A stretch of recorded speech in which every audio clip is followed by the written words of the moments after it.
Hello, everyone. Welcome to Barca News. It is June 4th, 2024, and Joan Laporta has broken his silence and addressed the media where he discussed his reasoning behind firing Xavi Hernandez and hiring Hansi Flick. We have a lot to discuss, so let's begin.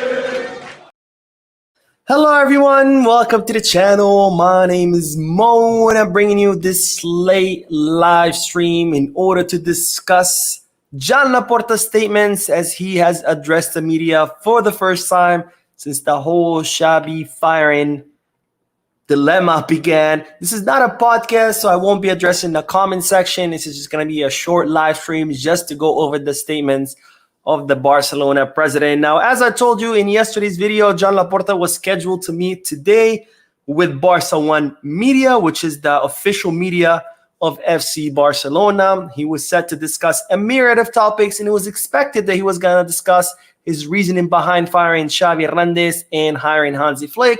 And well, that's exactly what happened in today's podcast. That's what they are calling it. Now, Laporta did go over a lot of topics. I'm not going to focus on all of them. I'm only going to focus on the most important topics. But if you are curious to hear what Laporta said about other things, like about the hockey team, the women's team, the players, etc., you can check out that podcast on Barcelona's website. But again, here we're only going to discuss about the main subject of that podcast where Laporta, for the first time, has addressed the media. Now, as expected, Joan Laporta did talk about the whole Xavi fiasco, about what happened, Xavi resigning, then him deciding to keep Xavi, then him deciding to fire him. And this is how Joan Laporta began his podcast by explaining the following. I will take off my logo so you can see better. But Joan Laporta said, Xavi has done a good job. He took over the team at a time of maximum difficulty. Last year, we won the league and the Super Cup, but this year, things haven't worked out. In February, I accepted that he should leave in June because he is a culé and because it also helped us not to look for a replacement urgently. Then he asked us to continue, and I asked him if he believed in the team, and he said yes. So Joan Laporta here confirming a couple of things. The first thing is that it was Xavi Hernandez who decided, that he wanted to stay and talk to Laporta, and Laporta decided that, okay, you can go ahead and stay after he had resigned. But the second thing that he confirmed here is that something that I discussed in previous videos, which is that Joan Laporta seems to be ruling Barcelona on a whim.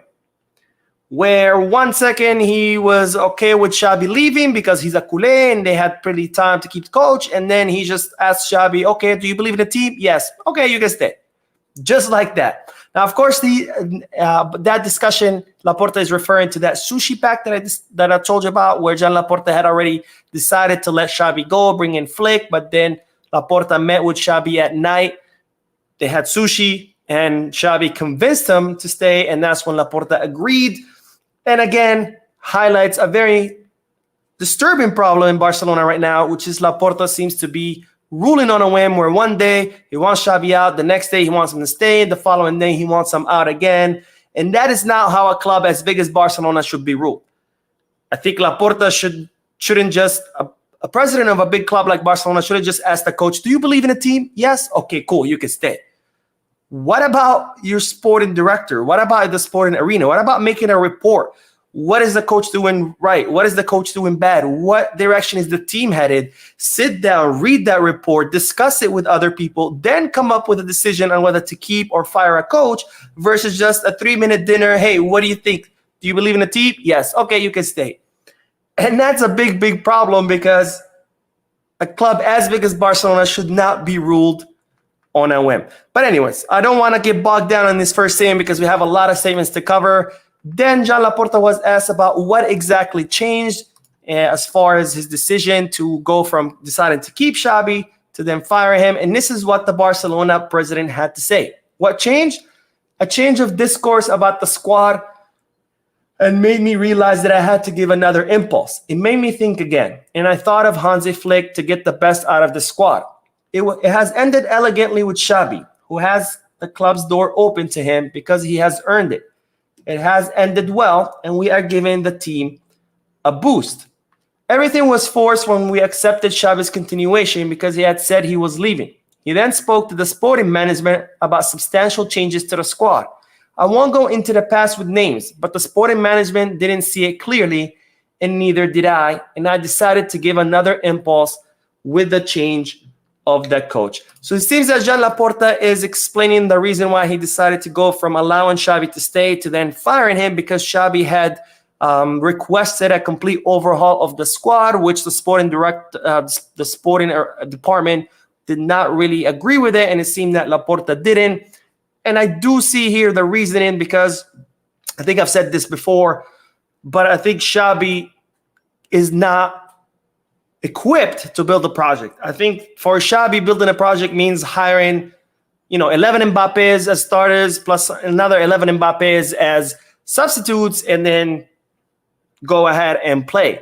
And Barcelona had already spent 300 million euros to bring Xavi 22 new signings, and now Xavi turns around and says, oh no, we need to start over. So I can see why Laporta and the sporting arena, including Deco, would not like that.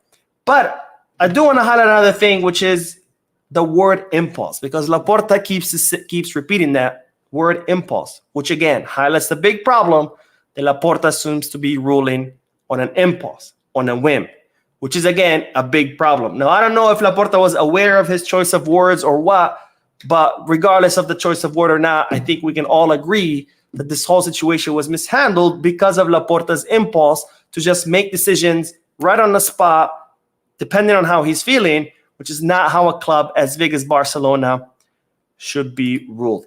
Now, then Joan Laporta was asked about the whole fiasco where, he had decided to fire Xavi, but Xavi did not know, and many days passed by and the press were talking about it, but Xavi hadn't heard from anyone. So Laporta did clarify what happened there, and this is what the Barcelona president had to say. After beating Rayo, I told Xavi that we would talk after the match in Sevilla because that week Barca women's team were playing in the Champions League final. But Xavi's uncertainty and longing to know what was going on meant that it was announced before the women's final. So Joan Laporta explaining there that the reason why it took Xavi so long to find out is because he had already told them, hey, we're going to talk after the Sevilla match, because he didn't want to interfere with the Women's Champions League. But then Xavi, insisted he wanted to know. And that's when Laporta ended up telling him before the Sevilla match. And again, here, I think I do have a problem because don't get me wrong, I believe that the right decision was to sack Xavi Hernandez because I don't think he had what it takes to be Barcelona's manager, but I think the whole situation was definitely mishandled. I think if Laporta had decided to fire him, he should have kept that under wraps. It shouldn't have been leaked to the media. He should have just kept it to himself. If he wanted to tell Xavi after the Sevilla match, why tell him, hey, we'll talk in a week or two. Just keep it to yourself. Don't tell anyone. Don't tell the press. Let Xavi do his work. And then when the season ends, meet with him and say, hey, you know what? Changed my mind. We should go separate ways, versus how it was handled, where he decides to fire him. He tells him, hey, we're going to talk about it. It gets leaked to the media. Xavi's just sitting around, doesn't know what's going on. He's hearing from the media he's getting fired, but not from his actual boss, which was a big problem. And I think Laporta really messed it up there as far as the handling of the firing. And finally, Joan Laporta did, try to justify his reasoning behind firing Xavi, and this is what he had to say. I had to make a decision with Barca legends. My heart told me to continue, but my head didn't. I hope that the good relationship will continue. With time, we'll see. I have already experienced it with Koeman, Piqué, Alba, Messi, Buzzi, and now with Xavi. All decisions are for the good of Barca in a difficult journey in the desert that I can already see ending. The interest of the club is above all else. So Joan Laporta pretty much saying, yes, Xavi's a legend, but at the end of the day, the club is bigger than anyone else. You have to put the interest of the club ahead of everyone else. And this is why he decided to fire Xavi Hernandez. Now, Joan Laporta, of course, also discussed the hiring of Hansi Flick, which was another topic that was expected. But this is what Joan Laporta had to say about his decision to go with the German coach. And Laporta said, since Xavi said he was leaving, Hansi has been studying the squad and looking at how to use these players. When we decided that Xavi wasn't going to continue, Deco and Bojan met with him. He's very excited. He is calm, responsible, mature. He gave us peace of mind that this is going to go well. I told him where I was coming from, to a club that is more than a club, owned by the members, so that he would understand our way of seeing life. He gave me good feeling. We talked it over with Hanzi, and I was satisfied with the degree of knowledge he has of the club. Pini Zahabi has brought him up to speed.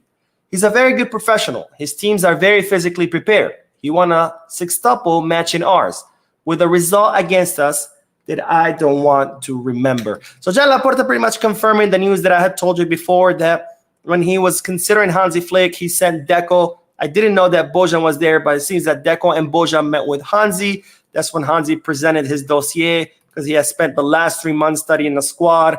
Deco and Bojan then brought this report back to Laporta, and that's when Laporta was incredibly impressed with how prepared Hansi Flick was and how much knowledge he had of the team. And that's when, of course, they decided, or Joan Laporta decided, to hire the German coach. Now, Joan Laporta also said that Hansi Flick will be, or him and Hansi Flick will be committed to La Masia, or at least saying that he has communicated to Hansi Flick that the commitment should be La Masia. And this is what the Barcelona president had to say in regards to that. The commitment to La Masia is unconditional, and Flick already bet on the academy at Bayern and with Germany. He's going to meet Lamine, Balde, Xavi, Cubarsí, Fermin, Fort, Araujo, Pedri. He will be working with young players with a great future, reinforced by other players like Frankie, Gundogan, Lewandowski.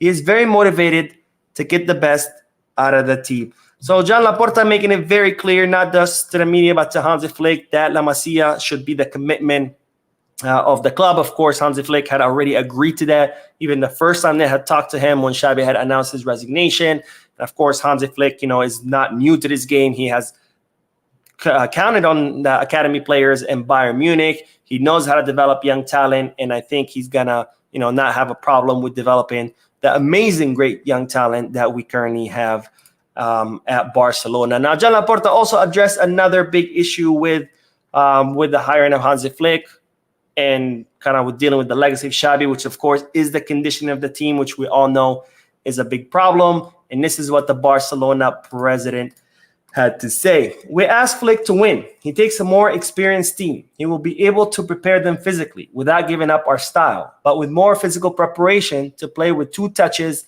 and recover the ball quickly. I said that losing would have consequences, and that's what happened. We saw that in the 60th minute, the team's level dropped.